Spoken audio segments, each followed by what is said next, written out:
kami dalam siaran pendidikan interaktif dan kita masih membahas pelajaran bahasa Indonesia pada hari ini, khususnya untuk teman-teman di sekolah menengah atas, dan masih bersama Ibu Ati dari SMA Negeri 47 Jakarta. Dan teman-teman sekalian, saya ingin mengingatkan kepada teman-teman di akhir segmen kita ini kita akan ada kuis kuadran, cerdik, cepat, cermat, dan ceria. Dan juga saya ingin mengingatkan kepada teman-teman yang tidak dapat menyaksikan tayangan ini secara langsung melalui televisi, teman-teman dapat menyaksikannya melalui live streaming di tva.kemdikbud.go.id dan juga bisa mendapatkan soal-soal latihan dengan mengakses video on demand. Dan kita akan segera melanjutkan pembahasan dan soal-soal pada hari ini bersama Ibu Ati di sini. Ibu Ati, kita tadi sudah membahas 5 soal Ibu ya? Iya, 5 soal. Kita masuk soal ke-6 ya. Soal ke-6 Ibu ya, dan tadi kita sudah membahas bermacam-macam mengenai tabel, ada dan diagram. juga grafik Dan diagram. Ya. Dan kita langsung saja Ibu masuk ke soal berikutnya. Ya, baik. Kita masuk ke soal nomor 6 ya, Kak Reja. Soal nomor 6 Ibu ya. Ya, di sini kita lihat diagram nih, Kak Reja. Oh, kita sudah masuk lihat ke diagram Ibu ya. Ya, kita lihat diagram. Masih jajak pendapat salah satu. Jadi kita lihat tadi ya soalnya. Nah, diagram lingkaran tersebut menyatakan bahwa, nanti kamu akan perhatikan dulu ya. Nanti kita kembali mungkin ke soalnya Kak Reja. Baik. Masyarakat meragukan kebenaran pelaku yang telah ditangkap. Ya. B. Polisi percaya penuh terhadap kebenaran pelakunya. Kemudian. C. Masyarakat tidak percaya sama sekali. Baik. Masyarakat tidak mempunyai pendapat. E. Masyarakat percaya penuh tentang kebenaran pelakunya. Kita lihat ini adalah hasil survei seperti tadi Ibu katakan ya, Kak Reja. Maka dia waktu untuk hasil survei dia membuat diagramnya seperti ini, lihat. Hasil jejak pendapat salah satu media, cepatnya pihak polisi menemukan pelaku pemboman. Menurut Anda, apakah mereka benar-benar pelaku peledakan? Baik. Nah, di sini kita lihat masih diragukan 76,75%. Masih diragukan yang paling besar nih Kak Reja dari lingkaran ini. Ya. Kemudian 17,03% ya menyatakan ya. Kemudian yang tidak yaitu 6,21%. Nah, lihat soalnya hasil jejak pendapat satu media. Cepatnya pihak polisi menemukan pelaku pemboman. Menurut Anda apakah mereka benar-benar pelaku peledakan? Ya. Masih diragukan, kita lihat katanya di sini ya. Nah, kita lihat tadi diagram lingkaran tersebut menyatakan bahwa yang mana polisi percaya penuh juga tidak, tadi kita tidak ini. Ya, kemudian masyarakat tidak percaya sama sekali juga tidak. Ada tadi ya di diagram. Masyarakat tidak mempunyai pendapat. Ada yang iya, ada yang tidak, ada yang tidak setuju. Masyarakat percaya penuh tentang kebenaran pelakunya. Tidak. Jadi dari 5 ini yang paling benar adalah yang A. Ya, karena kita lihat di sini masyarakat meragukan kebenaran pelaku yang telah ditangkap. Berapa persen tadi? Ya. Paling banyak kalau kita lihat di sini di diagram di sini bahwa masyarakat masih diragukan 76,75%. Karena jumlah persentase yang besar itu jadi bisa mewakili masyarakat Ibu ya? Iya. Dan ini kalimat yang paling benar. Kalau dia bilang tidak, ada ya di sini. Dibilang tidak juga ada yang tidak. Jadi untuk kalau kita lihat dari pertanyaan-pertanyaan di sini ya, dari A, B, C, D dan E ini yang benar-benar mewakili diagram kalimatnya adalah kalimat yang A. Dan untuk membaca diagram lingkaran ini Ibu, apakah kita langsung melihat presentasinya untuk bisa membaca lebih cepat atau seperti apa? Kalau untuk mengetahui hasil, kalau tadi kan hasil survei sepertinya hasil penelitian ya. Nah, kalau untuk mengetahui hasil kita akan lihat diagram lebih cepat. Seperti tadi kita lihat diagram lingkarannya. Kita coba kita lihat kembali ke gambar diagram lingkaran tadi nih ya. Kamu akan lebih cepat membaca di sini. Oh, yang tidak, yang masih melakukan 76,75%. Cepat kan? Tapi kalau kamu mungkin membaca dengan paragraf, kamu akan baca dahulu. Kalau begini kamu sudah bisa lihat masih diragukan 76,75%.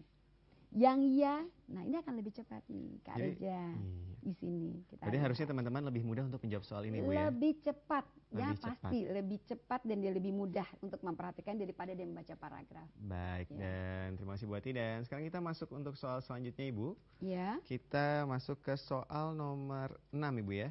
Kita masuk ke soal nomor 7 ya? Oh nomor 7, baik kita soal nomor 7. Nah kita lihat ini grafik. Kita lihat soal nomor 7, silakan Ibu Ati. Ya, baik, ini kita lihat tadi grafik sudah seperti Ibu jelaskan tadi bahwa grafik itu turun naiknya suatu keadaan. Kita memakai grafik. Ya, kita lihat di sini ya turun naiknya grafik produksi telur ayam di peternakan usaha mandiri. Jadi di sini kita lihat ada turun naiknya peternakan telur ayam. Kita lihat dari hari pertama, hari kedua, hari ketiga, hari keempat dan hari kelima produksinya nih ya. Grafik ini adalah ya, garis yang merupakan Produksinya. Perhatikan dulu ya ini ya, kita perhatikan anak-anak di rumah ya. Ya kita lihat hari pertama, hari kedua, hari ketiga, hari keempat dan kelima ini terjadi penurunan. Ini kita lihat di hari ketiga. Ya, kita lihat untuk soalnya. Ya, kita sekarang masuk untuk soal yang menurut grafik ke-7. tersebut, kadar produksi telur ayam di peternakan usaha mandiri selama 5 hari awal produksinya adalah yang A, produksi mengalami 3 kali peningkatan dan peningkatan tertinggi terjadi pada hari kelima. Nah, B, terjadi peningkatan terus-menerus dan peningkatan tertinggi terjadi pada hari kelima. Tadi sudah Ibu katakan ada penurunan ya. Sejak hari pertama hingga hari kelima rata-rata penaikan produksi mencapai 50%. Yang terakhir tadi kita lihat tinggi ya, Kak Reja. Terus pada hari kelima peternakan usaha mandiri telah mencapai target produksi yaitu 100%. Kita lihat tadi belum sampai ya, tuntas. Produksi telur terus meningkat. Kita kembali saja ya Kak Reja ya, kita lihat ke kita baca grafik kembali Bu ya. Nih, baik. Lihat. Sekali lagi, peningkatan terjadi pada berapa kali? Kita lihat produksi awal 525. Berarti peningkatan dia dari hari pertama, hari kedua, hari ketiga turun, hari keempat dia naik lagi, dan hari kelima dia naik lagi. Tetapi apakah sudah sampai 100%? Belum. Ya, semadu 970, ya, 9,75 di sini berarti. Nah, kita lihat. Perhatikan di sini ya, bahwa yang tertinggi ada pada hari kelima.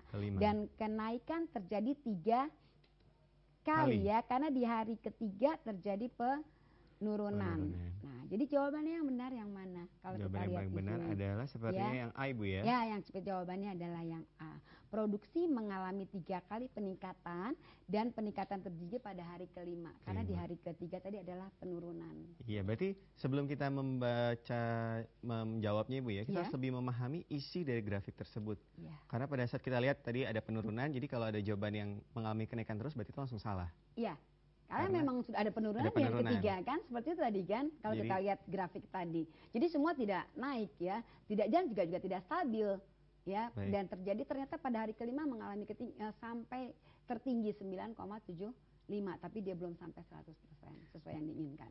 Iya. Naik. Baik, terima kasih Bu Ati dan teman-teman sekalian, kita masuk ke soal nomor 8. Sekarang kita akan membahas apa nih Bu Ati? Masih membahas mengenai tabel ya, kita lihat ya. Jadi sini perkembangan ekspor kayu lapis Indonesia. Tahun, volume, nilai dan rata-rata nilai. Yang dibahas lihat ya Kak Reja. Yang dibahas hanya volume dan nilai. Nilai penjualan di sini ya. Di sini kalau kita lihat miliar kan rupiah berarti uang berarti ya. Ya, jadi yang dibahas di sini adalah hanya volume tahun 2002 sampai tahun 2005. Volumenya kita lihat di sini naik, tetapi di tahun 2005 turun ya. Nah, kita lihat di sini juga otomatis dia turun, tapi lihat rata-rata penjualannya naik sampai terakhir naik. Nah, pertanyaan sesuai dengan isi tabel tersebut. Isi tabel. Baca judul. Ya, tadi Ibu lihat data dengan teliti ya informasinya ya, kita lihat. Nah, kita lihat dulu ya, mengapa nilai ekspor kayu lapis dari tahun 2002-2005 selalu mengalami kenaikan? Ini tidak dibahas tadi di dalam tabel tersebut. Kita hanya membahas datanya. Volume dan nilai ya, penjualan. B, apa yang menyebabkan ekspor kayu lapis di Indonesia selalu mengalami kenaikan? Juga ini tidak dibahas tadi kan di tabel tidak tertera dalam tabel. Tidak ada dalam tabel. Ya, judulnya tabel ini nggak ada. Yang ketiga, berapakah besar pendapatan Indonesia dari ekspor kayu lapis pada tahun 2005? Ya, kita lihat bagaimana cara meningkatkan ekspor kayu lapis di Indonesia dari tahun ke tahun. Mengapa volume ekspor kayu lapis di Indonesia dari tahun 2005 meningkat? Volume ekspor yang kita tanyaan adalah besar pendapatan. Ya. Jadi kita jawaban yang paling tepat sini adalah C. Ya, C. Iya, berarti ya, jawaban yang tepat sesuai dengan tabel tersebut. Karena sesuai dengan isi tabel tersebut Ibu ya. Jawaban yang C adalah yang paling tepat. Ya, baik, terima kasih Bu Ati, dan tampaknya itu sudah pertanyaan kembali Bu dari teman-teman di rumah melalui SMS di nomor 0812 321 sekian. Pertanyaan dari teman-teman adalah untuk bahan presentasi diagram apa yang mudah dipakai? Ya, kita jawab langsung bersama Ibu Ati di sini. Untuk bahan presentasi Ibu, diagram apa yang akan mudah untuk dipakai? Karena kan sepertinya diagram itu ada berbagai macam Ibu ya. Diagram tadi ada kita dalam bentuk lingkaran, ada juga dalam bentuk batang tadi ya, kalau kita lihat contoh yang pertama tadi. untuk presentasi, diagram mana yang bisa dipakai? Tergantung dari apa yang ingin dia sampaikan. Iya, kalau memang itu penelitian hasil survei yang membutuhkan presentase, itu tentu dia akan lebih mudah menggunakan diagram dalam bentuk lingkaran. Tetapi kalau memang yang dia butuhkan ada angka seperti tadi turun naiknya satu, itu juga bisa dia pakai dalam bentuk diagram atau grafik mungkin yang lebih tepat dia pakai di situ. Jadi sekali lagi tergantung dari apa yang ingin disampaikan oleh seseorang dalam presentasi tersebut. Hasilnya apa? Hasilnya seperti apa? Iya, baik, terima kasih Bu Ati. Dan teman-teman sekalian, seperti janji saya di awal tadi, kita akan segera menggelar kuis Si Kuadran, cerdik, cepat, cermat, dan ceria. Sudah ada Kak Dika di sana. Halo Kak Dika, apa kabar? Halo Kak Reza, baik, alhamdulillah. Iya, gimana nih Kak Dika soal untuk hari ini? Soal untuk hari ini ya lumayan lah, mudah untuk teman-teman. Singkat pokoknya jawabannya. Apalagi teman-teman tadi menyaksikan dengan cermat pembahasan dari Bu Ati ya? Iya, betul sekali. Pasti bisa jawab dengan benar kalau dia emang memperhatikan ya. Iya, baik, silakan Kak Dika kuisnya. Iya, terima kasih Kak Reza. Teman-teman semua, saatnya kuis Si Kuadran, cerdik, cepat, cermat, dan ceria.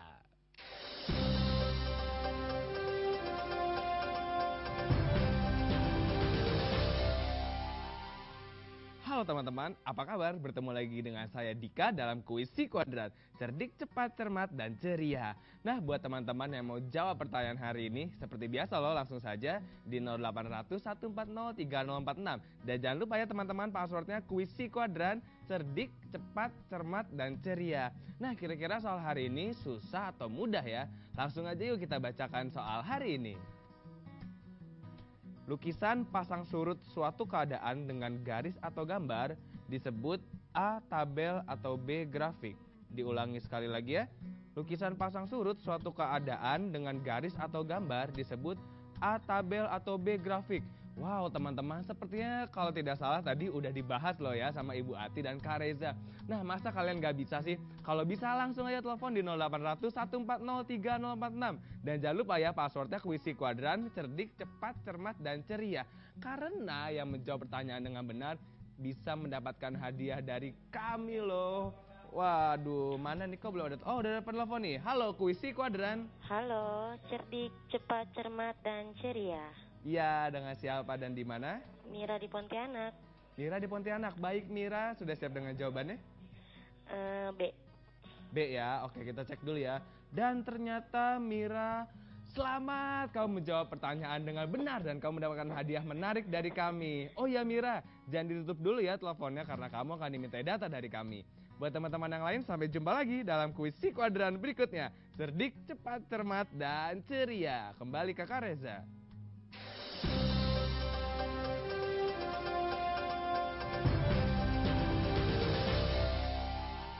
Iya, terima kasih Kak Dika untuk kuis Si Kuadrannya, dan selamat untuk Mira atas jawabannya yang benar dan berhasil mendapatkan hadiah kuis Si Kuadran. Dan untuk teman-teman yang lain, jangan khawatir karena kita masih akan ada kuis Si Kuadran di kesempatan berikutnya. Dan sekarang Ibu Ati, tadi kesimpulannya apa yang sudah kita bahas dari awal sampai akhir itu seperti apa Ibu? Ya, jadi tadi sekali lagi ya untuk kesimpulan bahasan kita kali ini ya, yang pasti adalah kalau kita lihat tadi grafik, tabel, dan diagram itu semuanya sebenarnya ada gambaran kumpulan data ya. Baik. Gambaran kumpulan data yang disajikan dalam bentuk yang berbeda. Ya, jadi seperti Ibu katakan tadi, kalau ingin melihat detail angka-angka buatlah tabel. Ya, dan kalau memang untuk pasang surutnya tadi seperti yang di kuis tadi, kita buat grafik. Kemudian kalau kita mau melihat keadaan atau sesuatu untuk menerangkan sesuatu dengan terutama dengan presentase atau berapa jumlah besar volumenya, kita buatlah diagram.